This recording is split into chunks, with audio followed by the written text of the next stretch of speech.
Bienvenidos y bienvenidas a Lo Simple No Vale. Chema, Nacho, ¿qué tal estáis? Pues muy bien, muy contento de veros. ¿Qué tal? Buenas tardes, un gusto siempre. Siempre estamos normalmente centrados en algún punto. Hoy vamos a hablar de diferentes temas y vamos a empezar por las Coreas. Vamos a empezar a hablar de Corea del Norte y Corea del Sur. ¿Qué está pasando allí? Que se están en donde están las fronteras, está habiendo diferentes intercambio de De unos de basura, globos, de ¿no? basura, unos de globos con basura, otros poniendo camiones con altavoces. ¿Quién quiere empezar? Me da igual. Bueno, yo te diré una cosa. Mm. Nosotros en España hace unos años tuvimos una intervención policial de la Comisaría General de Información. Nacho, nuestra Comisaría General de Información, digamos que es la unidad central de la Policía Nacional Española para los grandes temas de terrorismo, ¿no? Desarticularon un grupo checheno que estaba radicado en la provincia de Cádiz y que se dirigía hacia Madrid. Pero bueno, le pegaron el sartenazo, operaron contra ellos y vieron que habían utilizado, estoy hablando de hace años, que habían utilizado un dron de juguete para soltar unas sustancias absolutamente inocuas. Estaban haciendo pruebas para soltar sustancias encima de zonas comerciales. O sea, esto fue hace ya años. Seguramente Alberto ni le suena esta historia. Bueno, pues a mí el otro día me preguntaron por los globos estos con basura y tal, que en realidad pues yo creo que lanza un mensaje mucho más severo de lo que aparentemente pueda ser. Y es que un globo que es capaz de tirarte basuras, colillas, excrementos de animales o lo que sea, te puede soltar antrax, porque el antrax no es precisamente un producto difícil y que no está al alcance de Corea del Norte o de Corea del Sur. Estos enfrentamientos además son recurrentes, los altavoces, todo eso son recurrentes, cuando se tensiona la situación, pues ahí están, ¿no? Por un lado y por otro. Pero lo cierto y verdad es que a la gente le ha llamado la atención mucho lo de los globos, porque parece una cosa inocua, parece casi una cosa pueril o infantil, pero en realidad yo el otro día le decía a un periodista, digo, vamos a ver, es que si tú eres capaz de lanzar basura, eres capaz de lanzar antrax de una forma absolutamente pueril, eres capaz de matar a mucha gente. O sea que sé Corea del Norte y Corea del Sur, ahí hay mucha tela que cortar. Tenemos un actor que además juega sucio en el terreno internacional, como Corea del Norte. Es un país que puede tener armamento nuclear, pero al mismo tiempo pues no le importa que la gente se le muera de hambre porque comen a base del plan de ayuda de Naciones Unidas para que puedan comer. Entonces, eso es lo que tenemos ahí, en ese rincón del mundo. Sí, o sea, lo que está pasando es una guerra por otros medios. O sea, vos no lo quise decir, pero lo digo yo, que no solamente tiran basura, sino que tiran caca, Sí, o sea, sí, excrementos humanos.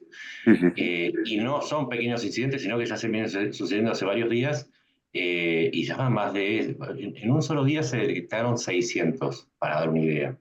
Entonces, lo que hacen también es probar las capacidades surcoreanas para detener este tipo de acciones que son innovadoras, no son nuevas, pero son innovadoras dentro de ese conflicto.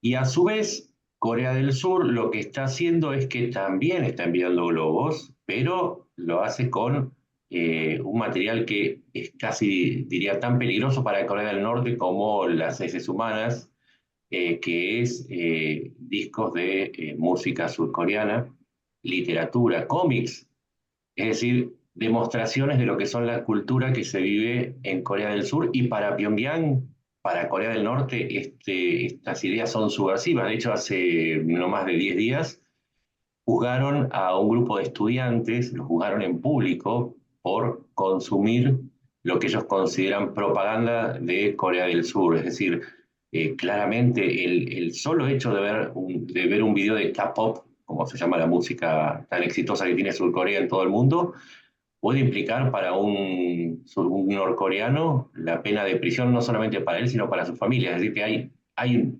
una intención política detrás y no olvidemos que 2 meses atrás Corea del Sur bombardeó islas de Corea del Norte, perdón, Corea del Norte bombardeó islas de Corea del Sur. No son hechos que tengan que ser tomados fuera de contexto como algo pintoresco. Vos bien lo decís, hoy puede ser heces humanas, el día de mañana puede ser Gazarín o una Casarín, que va. Antras. Y, sí, y yo cierro mi parte diciendo, y recordemos que Corea del Norte, así como tiene su programa nuclear fuera de todo tipo de inspección, también tiene su programa de armas químicas y bacteriológicas fuera de cualquier inspección de organismos internacionales, y se supone que tiene grandes cantidades de material, no solamente nuclear, sino bacteriológico químico en sus arsenales. Así que hay que prestar atención. Y el último, también Corea del Sur lo que hace es instalar unos parlantes potentísimos que llegan hasta 20 kilómetros en sonido, para que se imaginen el poder que tienen esos parlantes en camiones militares, y pasa música K-pop, música surcoreana, con el intento de atraer a la gente de las zonas fronterizas a su propia cultura. Es una guerra extraña, pero no hay que quitarle el ojo, porque a veces esas guerras estas acciones son incidentes anteriores a algunos que pueden ser más graves y militares. Así que, más allá de lo pintoresco, hay que estar atento. Ahora que se recurre tanto al término guerra híbrida, eso es algo que se viene produciendo ahí desde hace muchísimo tiempo. Respecto de, nombrabas un tipo de armamento, el sucio, ¿no? El de armamento sucio, bacteriológico, etcétera. Y es cierto, Corea del Norte no tiene ningún control al respecto. Yo quiero recordar cuando Israel es capaz de desmantelar una central nuclear, donde además paralelamente se estaba haciendo enriquecimiento de uranio en Siria hace años, todo se descubre porque se produce un accidente en Corea del Norte que estaba colaborando con Siria. Y la inteligencia israelí fue capaz de captar imágenes de que allí no era un accidente de tren con una explosión, sino que en realidad allí lo que estaban trabajando eran gentes escafandradas, estaban sacando cadáveres en aviones de transporte grandes, y a partir de ahí lo que se hace es descubrir que en realidad Siria con Corea del Norte estaba desarrollando pues, ni más ni menos que un arma nuclear, ¿no? Corea del Norte solo se le podría hacer algo de pupa desde fuera si condenáramos a la gente a morir de hambre. Si los programas de alimentación de Naciones Unidas no llegaran allí.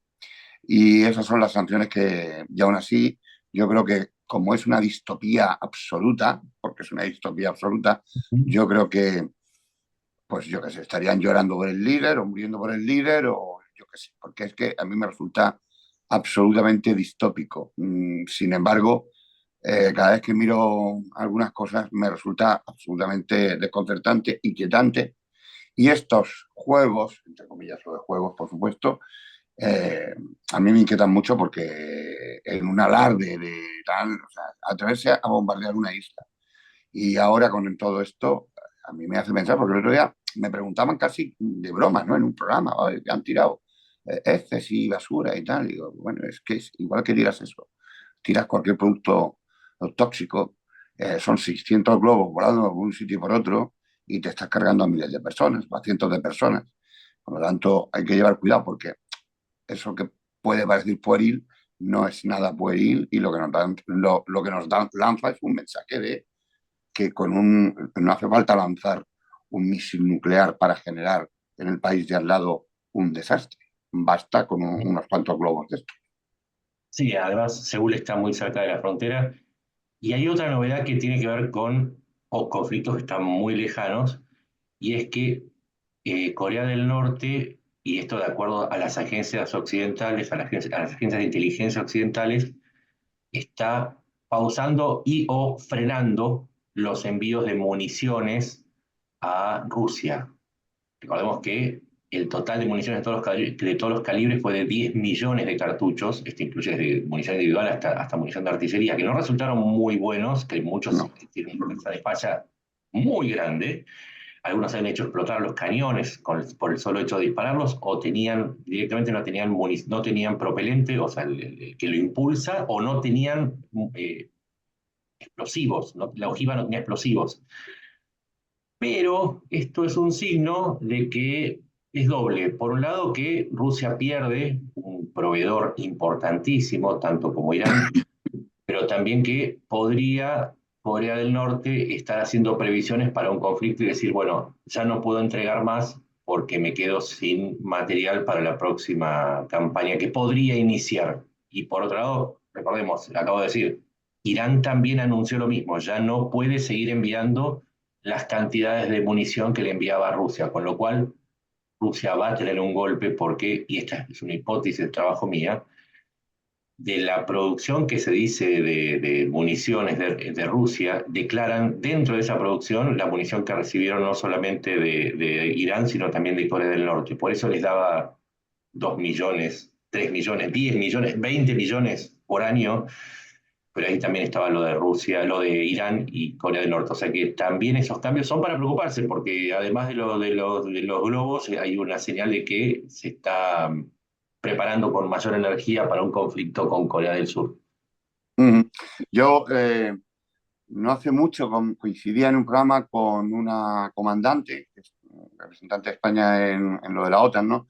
Y estábamos viendo algunos de esos supermisiles hipersónicos y no sé cuánto más de Corea del Norte, en esas exhibiciones tan pantagruélicas que hacen.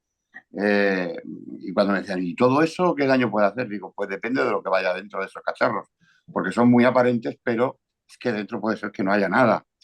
Corea, con esa absoluta ausencia de control y demás, salvo el conocimiento que tengan las agencias de inteligencia, tanto israelíes como Estados Unidos y otros, pues yo creo que debemos tener en cuenta que sus capacidades de producción también son limitadas. Y si está todo el mundo con la previsión de un entorno belicoso a nivel o sea, más activo, más intenso en el futuro, ciertamente no puedes estar produciendo munición para Rusia. Ahora mismo Europa se está intensificando producción de armamento. Las fábricas españolas, que son, te recuerdo Nacho, que las mayores empresas de armamento en España son empresas familiares y juntas juntas hacen que España sea la octava potencia exportadora de sistemas de armamento. O sea que tenemos un sistema potente, pero radicado en unas determinadas empresas que luego además se han unido a otro conjunto, ¿no? Se han franquiciado para producir más. En este momento yo creo que si Europa quiere, y quiere no, Europa necesita hacer un aprovisionamiento de armamento, hay un entorno bélico que, queramos o no, está ahí, está delante. Las elecciones de Estados Unidos, en fin, pueden suponer un revés para la OTAN si es que Trump gana y sigue con sus tesis. Y yo creo que Europa, sí o sí, justo después de estas elecciones, y yo creo que von der Leyen, si sale otra vez elegida por la unión de los dos grupos principales, se va a intensificar la fabricación de armamento y se va a cementar mucho más lo que es la política exterior de seguridad y defensa. Entre otras cosas porque ahora mismo, por ejemplo, nosotros tenemos cantidad de soldados desplegados nosotros, los españoles, en Estonia, el ejército de tierra. Pero es que ahora mismo estamos dirigiendo la misión de todas las marinas y la Armada Española de la OTAN en el Mar Báltico. Pero es que además tenemos gente en el Índico, es que tenemos 150 soldados en Líbano. Es que España está en un montón de misiones sin ser un gran ejército, es un ejército de potencia media, y el mundo ciertamente yo no veo que desacelere al menos el verbo, ¿no? Desacelere la tensión belicosa que se oye en los discursos. Yo espero que no lleguemos a nada de eso, ¿no? Pero, en fin, yo eso sí que lo compararía un poco con la tensión verbal por lo que hablábamos antes de empezar, ¿no? De la tensión verbal del asunto de los misiles de Cuba, ¿no, Nacho? Sí, es lo que va a tirar. A ver quién la tenía más grande, ¿no? Pues eso. Sí, sí, lo que pasa es que depende de cómo cada uno lo lee, ¿no? Porque o se parece a la crisis de los misiles o se parece al desafío cuando tomó el guante Reagan frente a Gorbachev y le dijo, vos querés medir aparatos militares, yo voy a medir aparatos industriales y tecnológicos y vamos a ver quién es capaz de llegar más lejos. Me parece que con eso entramos al tema de Cuba. Recordemos, Rusia la denomina fragata misilística, pero en realidad es un destructor, un misil nuclear con capacidad de lanzamiento de misiles nucleares y 2 remolcadores que seguramente están allí, pero los remolcadores cubanos no son capaces de De manejarse arrastrar en un esta buque. zona. Sí. ¿Es un desafío para Estados Unidos? Es un mensaje, un desafío no. La realidad es que esa fragata, no creo, ese destructor, no creo que tenga nada que hacer frente a un Spurance o alguno similar. Eh, no tiene la capacidad. Un misil, un submarino nuclear en aguas del estilo del Caribe no tiene mucho lugar para esconderse, menos aún cuando se sabe su posición. Exacto. Es que claro, Entonces, desde aquí se creen sí, que las profundidades del Caribe son no sé qué, pero claro, es un mensaje. Yo creo que dentro de lo que es las situaciones estas belicosas o híbridas o como las quieres llamar ahora, de cualquier manera, en el fondo al final hay una guerra de influencia y es evidente que tienes alterado el interior a la sociedad americana, polarizada, es un momento de debilitamiento interno de la democracia norteamericana, al menos aparentemente, y yo creo que es más, yo creo que esa jugada le puede salir mal a Putin en el sentido de que cualquier discurso que pueda suponer una amenaza para Estados Unidos por un movimiento de Putin, eso puede cementar al país, ujú, romper la polarización. Así que, eh, y hasta ahora, esas cosas a Putin le han salido mal. La Unión Europea, que era el razonamiento que quería dar antes, la Unión Europea, justo después de este proceso electoral, ahora los presidentes, los gobiernos proponen a la presidenta, los diferentes comisarios y los altos cargos y al alto representante para la defensa. Hay que tener en cuenta que modificó el tratado de la Unión, se modificó con el Tratado de Lisboa. Y yo insisto mucho en esto porque la gente lo olvida y no lo tiene presente. El artículo 42.7 del Tratado de la Unión Europea obliga, no dice invita, no, obliga a que con todas las capacidades posibles el resto de países europeos actuarán en defensa de cualquier miembro de la Unión Europea que sea atacado. Es decir, la Unión Europea ya es una organización de defensa. Y está bien que esté en los textos, lo que pasa es que no se ha materializado como una autonomía estratégica con una voz propia y demás. Pero baste que se dé un paso adelante por una potencia que pueda suponer un peligro para terminar de cementar esto. O sea, la OTAN es lo que es y queremos seguir siendo de la OTAN. Es decir, los países saben que ahí hay una garantía de defensa. Pero no olvidemos nunca, y esa es la gran potencialidad que tiene Europa precisamente, y es que hasta para el ámbito de la defensa está regulado el Tratado de la Unión Europea que dice somos 27 países, o 26 ahora, y nos defenderemos todos a la vez. Y entre esos 26 hay un país con armamento nuclear, con capacidades nucleares. Hay países con una gran capacidad tecnológica. Nosotros gastamos 350.000 millones de euros al año en gastos de defensa en la Unión Europea. Lo que no hay es interoperabilidad, pero nosotros como potencia gastamos más que Rusia y China. Es que es así. sí. Sí, y además hay respuestas cooperativas que por ahí no se están contando tanto. Por ejemplo, en la crisis de Esequibo, ya que estamos en la zona del Caribe, Uh -huh. no solamente fueron Francia y Gran Bretaña, sino que la Unión Europea, y acá no fue la OTAN, fue la Unión Europea quien respaldó la postura de defensa de la postura de Guyana y la salida por la vía de la negociación, amenazando a Venezuela con una intervención militar. Estamos siendo claros, ¿no? Y se enviaron buques Sí, sí. para evitar un incidente con Venezuela. Entonces, hay otro OTAN, como vos bien decís, hay otros artículos 5 vigentes, y me parece que un poco también la visita esta de los buques de Rusia coincido con el enfoque. Es como un claroscuro. A favor fue a buscar o a solidificar la alianza que tiene con Cuba, con Venezuela, porque después los buques van a ir a Venezuela, o al menos el destructor está confirmado. Mm. También reafirmar su presencia frente a Nicaragua. Después van a ir a Brasil. Hay un rumor de que van a ir a visitar Brasil, pero bueno, eso es otro, merece un capítulo, una charla aparte. Pero lo cierto es que está intentando demostrar que también puede calentar algunas zonas para tratar de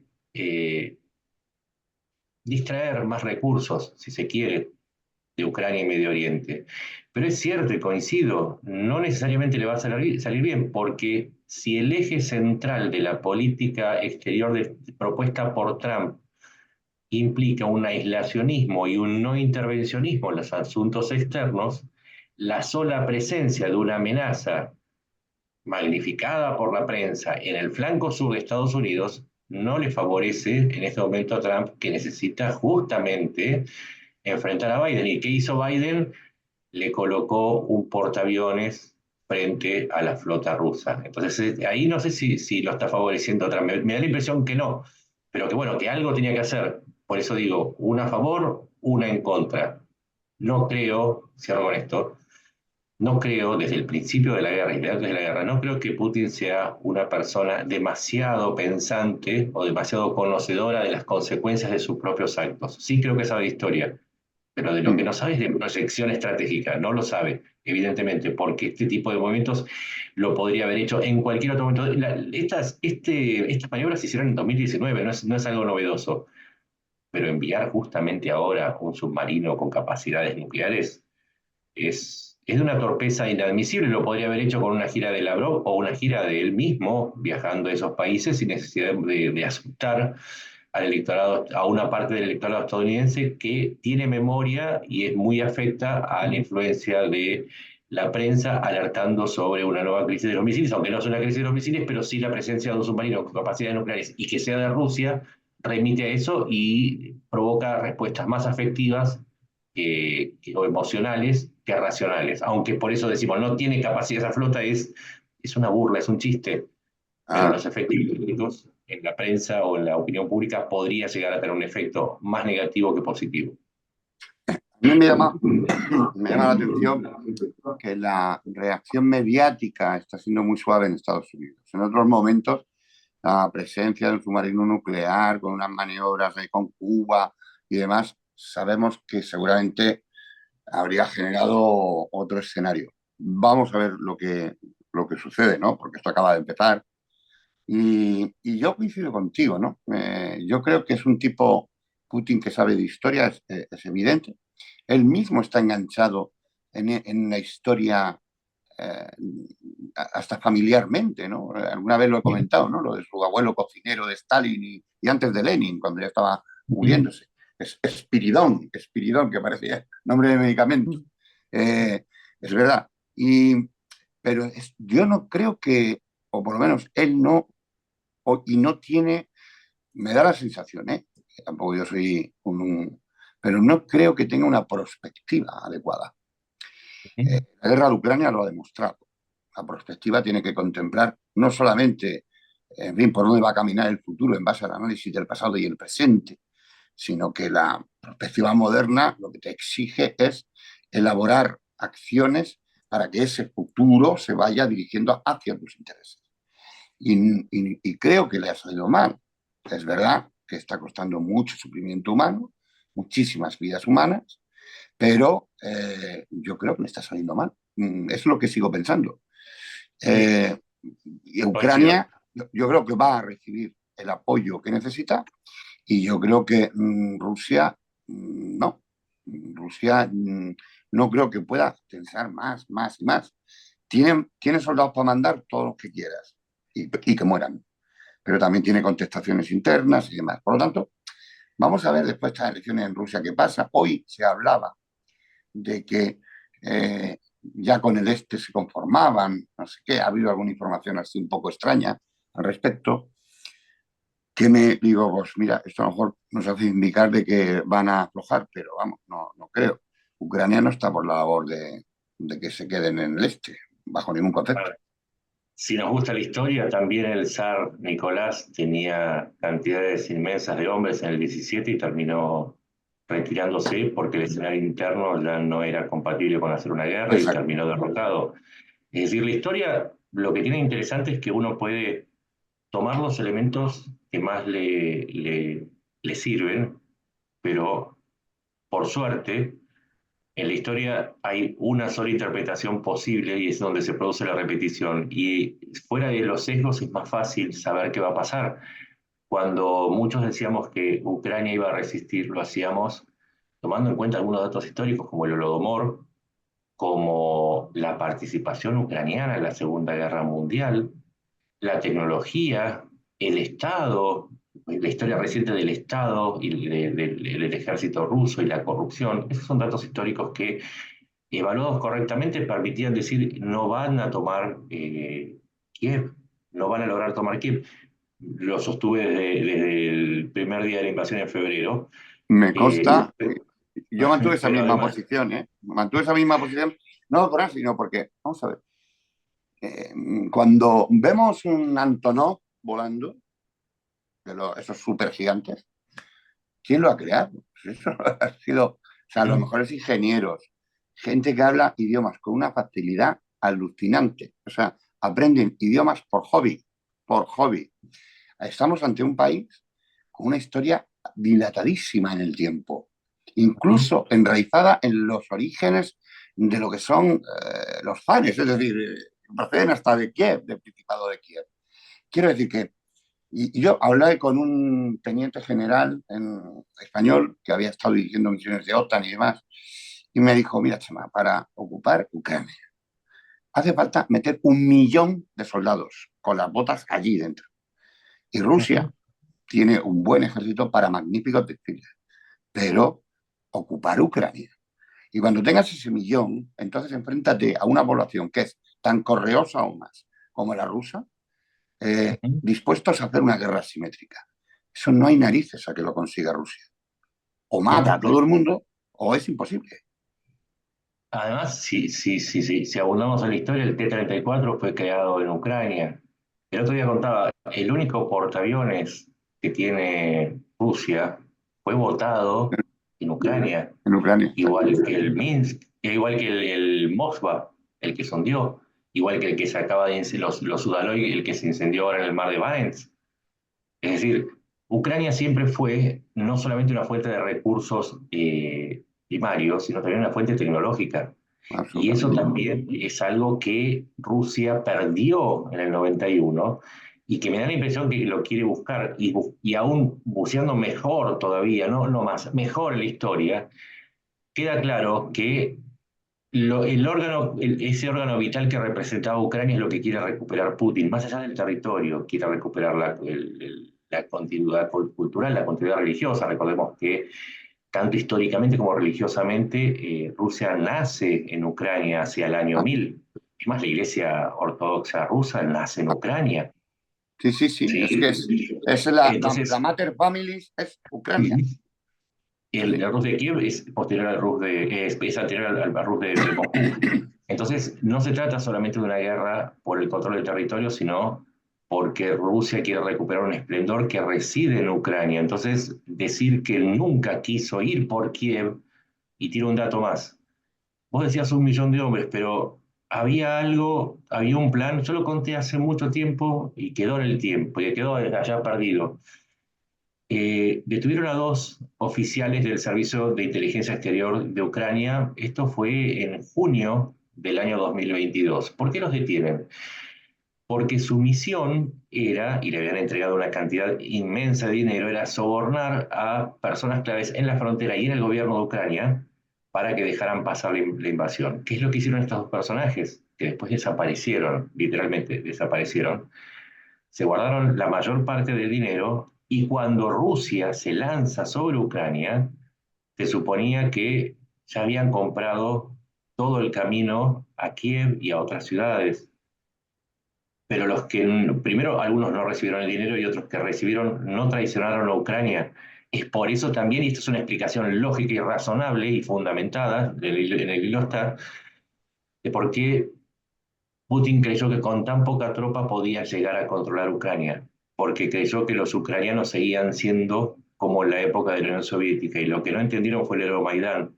Los ucranianos ya habían decidido ser parte de Europa, y eso era insobornable. No leyó la realidad, no fue un buen estratega, y creyó que todo se compra, y no contó con el valor de los ucranianos, si se puede hacer un juego de palabras. Ahí Ujú. tenías una explicación de por qué, si el Estado Millón envió 260.000.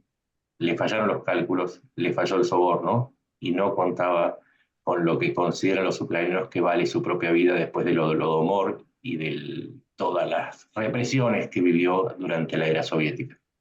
Y una cosa más, en relación con el conflicto, eh, prácticamente se daba por firmado y empezar a hacer el gasoducto de Siberia y directamente para China y tal. Eso se ha parado. Se ha Tengo parado. algo sobre, te puedo contar algunos detalles sobre eso, sí. Pues se ha parado, entre otras cosas, porque China no quiere pagarle lo que el otro. Ahí hay una cuestión de costes y China quiere aprovecharse. China está siendo, vamos, está haciendo su gran juego, está jugando a largo, en fin, como ellos suelen actuar, ¿no?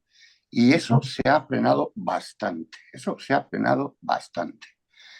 Y yo sigo insistiendo en que me da la sensación de que China, que quiere ser el hegemón, etcétera, etcétera, como tenga la capacidad política de poner fin a un conflicto bélico como este, lo del hegemón ya no va a ser solamente por la vía de la economía, de que me quedo con países enteros, con puertos y tal, sino que puede darse la pátina de ser un actor internacional con capacidad para parar una Ujú, guerra como esta. ujú. Creo que además sería un papel muy inteligente por parte de China en estos momentos. China acaba de sancionar a Rusia, así como te lo digo. Pues espérate, pues no estoy al loro. Cuenta, cuenta, cuenta. Es muy sencillo, consta de dos partes. La primera, la última visita de Putin a Pekín, le informó que quería comprar el gas ruso. Xi Jinping le pidió pagar el gas ruso al precio interno. El precio interno es $40 más el costo de traslado serán unos $140.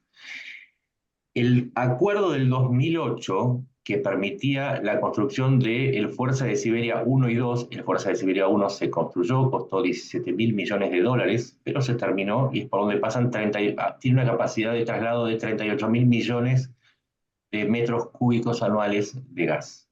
¿Sí? Hasta acá llegamos, se construyó y es donde recibe. El año pasado recibió 15.000 millones, dije 38.000 millones, pero recibió 15.000 millones de metros cúbicos de gas. ¿Sí? Ahora, ¿cuál es el problema? El precio pactado estaba encima de los $360 por cada 1.000 metros cuadrados de gas. Lo que está pagando efectivamente hoy es 268. Si le llega a pagar el precio interno de 140 o 150, Rusia estaría recibiendo por debajo del costo de producción y traslado, por lo cual estarían desfinanciando, por eso son las sanciones. En la reunión de China, Pekín le hizo otro anuncio, que esta sí es la sanción más fuerte. El costo de la construcción del Fuerza de Siberia 2, que permitiría transportar 50.000 millones de metros cúbicos adicionales y que tiene un costo de 37.000 millones de dólares, porque tiene que transportar por 2.500 kilómetros de territorio ruso, más 900 kilómetros de territorio de Mongolia, le dijo, nosotros no lo vamos a pagar, lo tienen que pagar ustedes en un momento en que Rusia no tiene dólares, no tiene capacidad de pago, pero además le dijo, no les podemos garantizar más que 10.000 millones de metros cúbicos de compra anual. Para poner en perspectiva lo que implica la decisión de China. Voy a sacar un hilo, esto es un anticipo. ¿Saben cuánto le vendía en 2021 Rusia a Europa?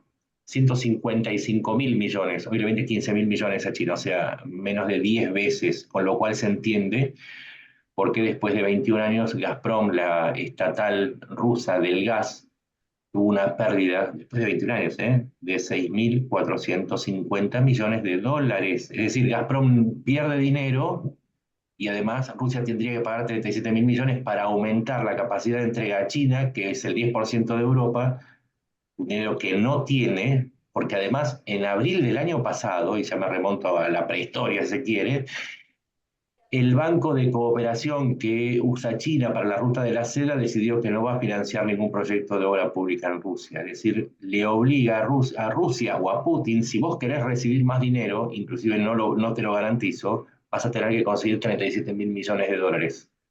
Y No una lo vez tiene. que no los tiene, esa es la primera tradición, segunda sanción. Los bancos de China dejaron de operar en rublos. Salió Ya, la noticia de que Alibaba se llama la empresa de retail sí, chino, dejó de sí, operar en sí. rublos. Los bancos no aceptan más, los bancos chinos no aceptan más rublos, operaciones de rublos, y la red de cajeros de 1.300 cajeros que habían comprado los bancos chinos en Rusia dejaron de operar. Es decir, le están cortando el financiamiento a Rusia y cuando dejaron de operar, dejan de enviar materias primas. ¿Saben cuánto cayó desde enero la exportación de maquinaria industrial de Rusia a China, que es lo que le permite a Rusia seguir industrializándose y mantener su industria de defensa? Cayó un 14,3 en un mes. 14,3 es un derrumbe. Es decir, China, sin que muchos se estén enterando, le está cortando las patas al oso ruso.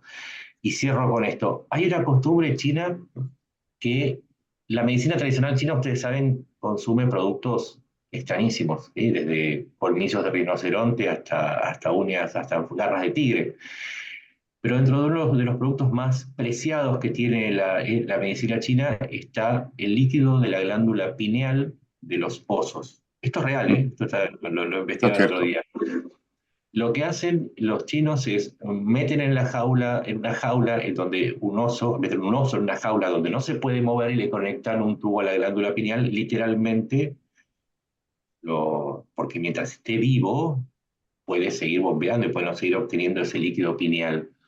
Eh, Básicamente es la figura que se me ocurre que expresa mejor lo que está haciendo China con Rusia. China no quiere que gane la guerra porque se enfrentaría con una potencia renovada. Le conviene a una Rusia debilitándose para poder seguir bombeando ese líquido pineal que nadie entiende, que es el poder, es trasvasar el poder de Rusia a China, porque China, y con esto cierro, si uno mira en el mapa, hacia un lado tira India, hacia el otro lado tira Japón y Corea del Sur, hacia el sur tiene a Nueva Zelanda y Australia y una alianza con Occidente.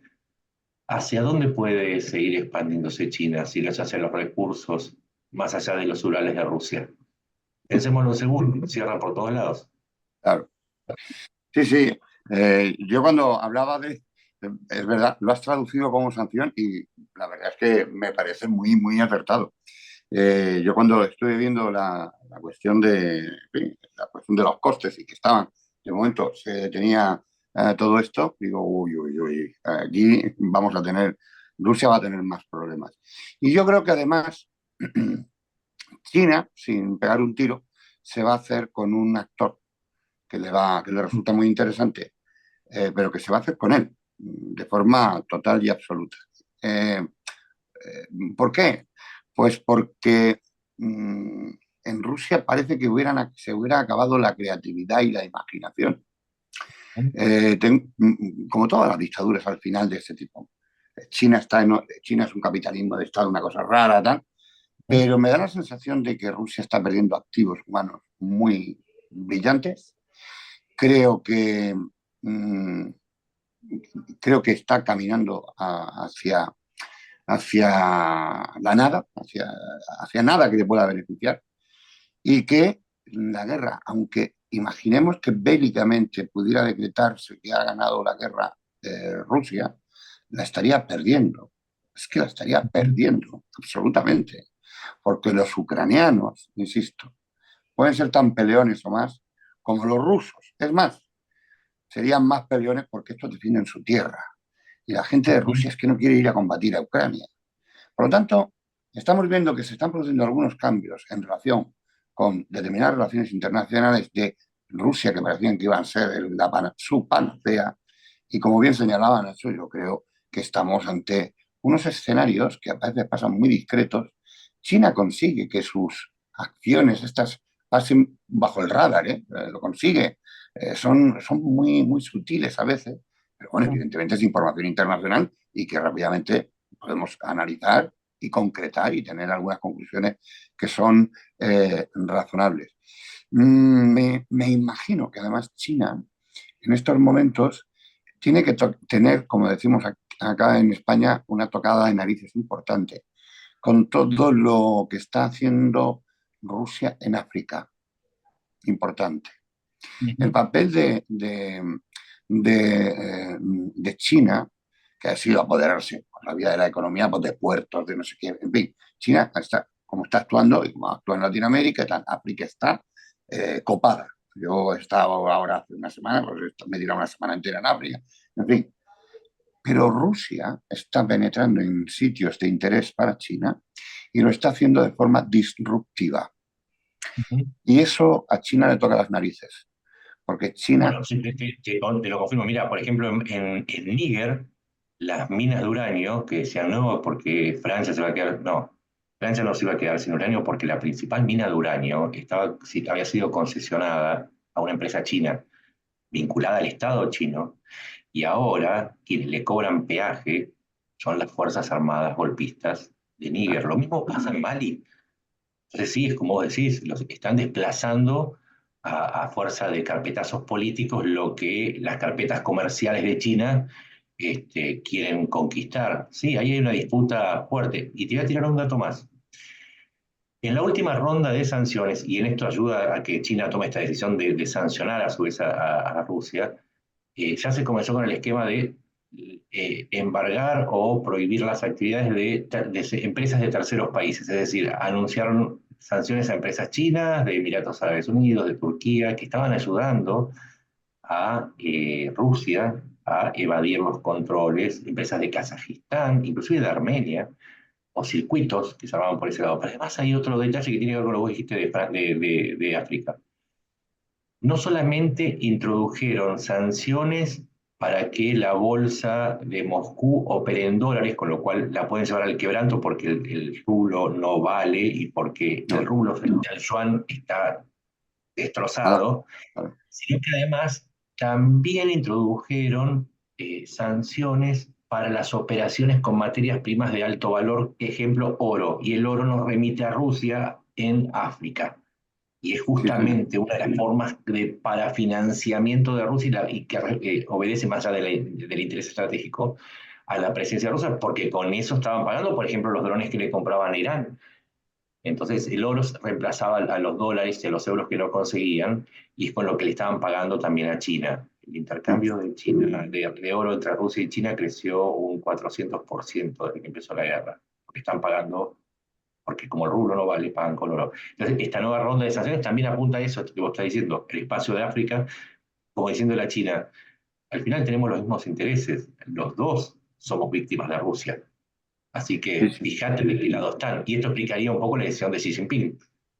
Yo tengo claro, por las conversaciones que tuve con, en fin, con diferentes, incluso con alguna autoridad, y es que Rusia está en los mismos sitios donde tiene grandes intereses China o donde está por desarrollarse algunos intereses chinos, pero China llega, le importa un pepino los derechos fundamentales, usted a trabajar como cabo, lo que sea, y a pagar, punto.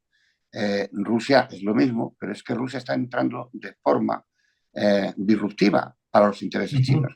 Y China, pues eso, mediante este tipo de movimientos que van bajo el radar así aparente, pues puede poner a Rusia en una situación, puede poner a Rusia en una situación en 48 horas muy complicada, muy complicada. Sí, absolutamente. Es que cuando China hace un acuerdo, por ejemplo, cuando en Níger se produce el golpe y voltean al presidente electo que era Mohamed Bazoum, él había negociado con China. Él había negociado los acuerdos de explotación, inclusive un oleoducto que iba a llegar hasta el Golfo de Guinea.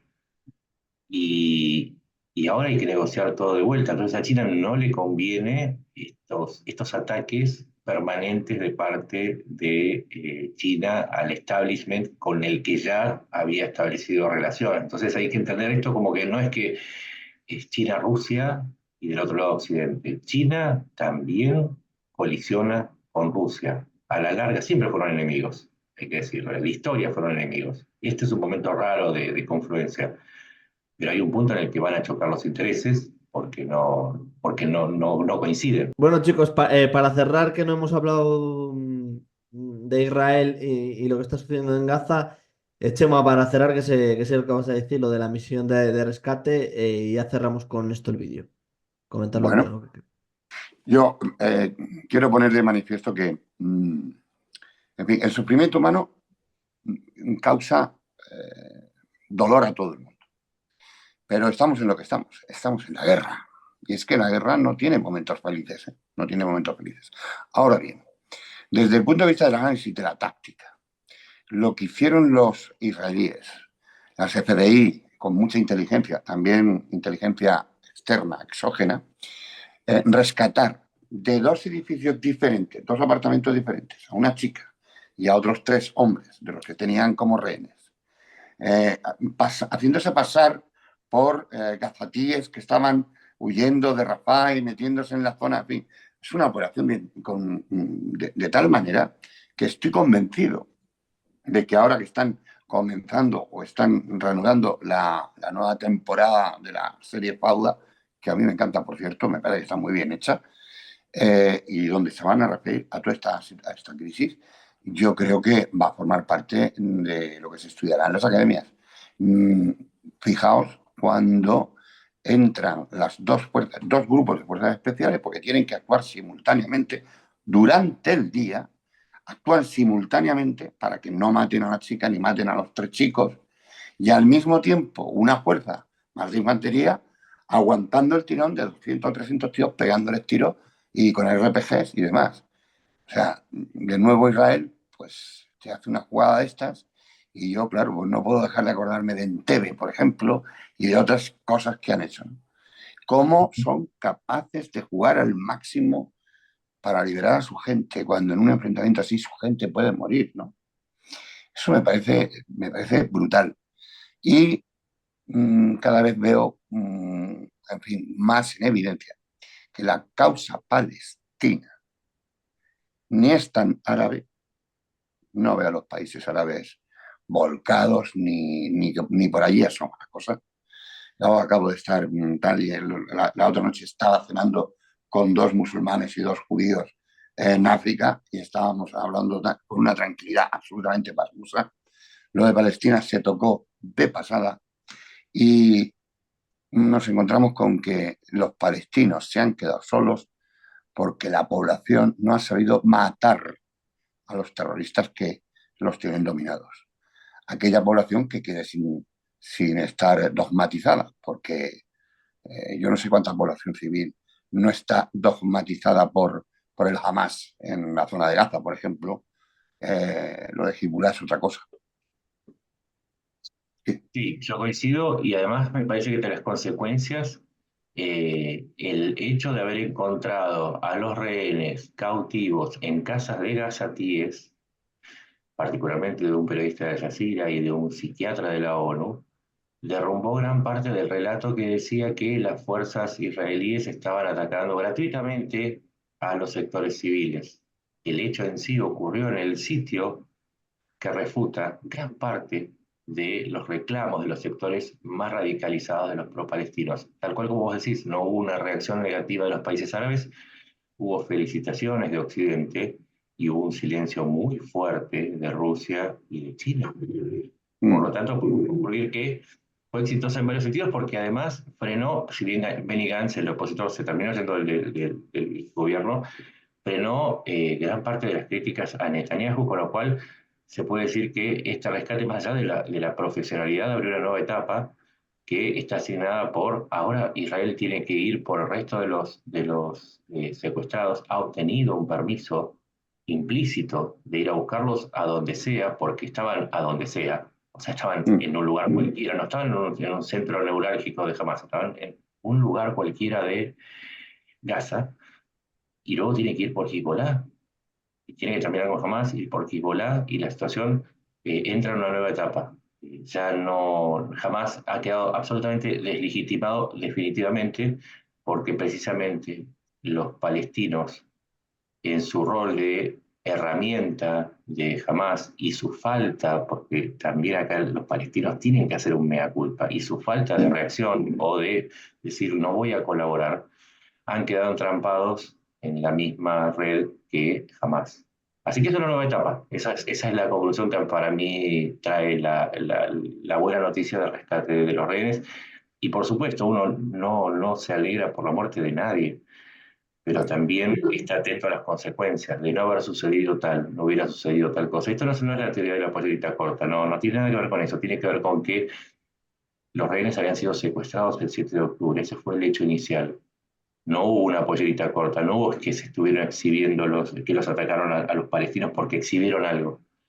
Hubo palestinos que secuestraron a israelíes y eso trajo la muerte de todas las personas que cayeron durante el rescate. No hay que perder de vista la cadena de responsabilidades y dónde se inicia originalmente, porque si no se desvirtúa todo. Sí, sí, tienes toda la razón.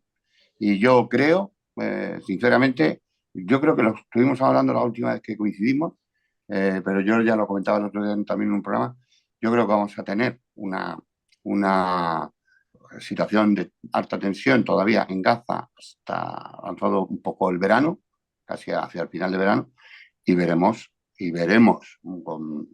ya lo estamos viendo, cómo el norte se va a activar. Este Netanyahu va a querer barrer todo lo que pueda barrer mientras pueda, porque es la única forma además de sostenerse políticamente, lo cual me preocupa personalmente y como español, porque por donde están tirando, por donde están apuntando, por donde se apunta hacia, en fin, determinados avances israelíes en un primer momento, es precisamente en la zona de la misión de la ONU que está a cargo de los españoles. Allí tenemos 650 militares de Zapac, de tal, gente, son fuerzas especiales prácticamente todos, gente muy preparada, pero allí ya han muerto 15 soldados españoles hasta el momento, y el último murió como consecuencia de un disparo israelí a la garita de vigilancia donde estaba el soldado español. Cierto es que el ejército israelí dio la cara, pidió disculpas, vino, indemnizó, en fin, todo eso no calma a una familia, pero se exigió a Israel que llevara muchísimo cuidado. Y precisamente la avanzada podría ir muy directamente por la zona que tenemos encomendada, que es una zona de riesgo, que tenemos encomendado los españoles. 650 soldados, todos de fuerza especial, es verdad que han renovado todos los blindados, son ahora súper blindados, lo que tenemos allí. Y bueno, vamos a ver qué ocurre. Pero yo, insisto, he quedado alucinado porque yo soy, pues, bueno, yo me dedico a la táctica, a las operativas de seguridad y todo esto, y he podido y he estudiado todo lo que ha ido apareciendo, más otras cosas que he podido consultar de esta operación, y es, Nacho, verdaderamente brutal. O sea, veremos una película de este rescate, ¿eh? Igual que vimos de lo de Entebbe y otras misiones, ¿no? de esta gente, porque realmente es una acción brutal, meterte como si fueras un gazatí, es decir, gente que habla árabe, se mete allí, venimos huyendo, se meten en la zona, les autorizan a meterse en la zona donde precisamente están los secuestrados, en pleno día, no aprovechan la noche, se dividen las dos fuerzas especiales y un montón de gente de infantería respondiendo a los 400 500 que llegaron allí con pistolas, AK-47, RPGs, piedras y de todo. O sea, y hubo 200 muertos. Hoy leía yo a un israelí, dice, oiga, si no le gusta cómo liberamos a nuestros secuestrados, no los secuestren. Es sencillo. Sí, y lo último que tengo para decir, si Israel tuvo que tener mucho cuidado en Gaza porque corrían riesgo los secuestrados, que recordemos 140, ahora quedan 136, se cree que pocos quedan con vida, muchos fueron asesinados. En el sur del Líbano, desde donde hoy se dispararon 215 cohetes contra el norte de Israel, Ahí no hay no hay, rehenes. Ahí no hay no hay rehenes. rehenes, no hay rehenes y es una Israel zona va muy, a dar fuerte. es una zona muy densamente poblada, con lo cual las condiciones son bastante diferentes y las fuerzas de Hezbollah son mucho más numerosas, con lo cual si nos horrorizamos con lo que vimos en Gaza, un combate en el sur del Líbano puede multiplicarse varias veces. Así que ojalá todo se resuelva, pero tenemos pocas esperanzas porque últimamente cada vez que tenemos esperanzas se nos mueren, como se muere la gente en los diferentes escenarios donde estamos hablando. Así que ojalá alguna vez cambie la tendencia, pero con respecto a Medio Oriente, lo más sensato es seguir siendo pesimista porque Hezbollah sigue pidiéndole una guerra a Irán. No es a la inversa, ¿eh? Esto hay que dejarlo en claro. Es A Hezbollah, Israel. Irán, a Israel. Es Hezbollah, o sea, Irán atrás de Hezbollah quiere atacar a Israel. No es a la inversa. Eso que quede claro. Cualquier persona que hace un seguimiento del conflicto lo sabe y que si es medianamente honesta te lo va a decir. Así que bueno, tenemos que seguir atentos. Muy atentos, ciertamente. Pues lo dicho, chicos, muchísimas gracias y un fuerte abrazo.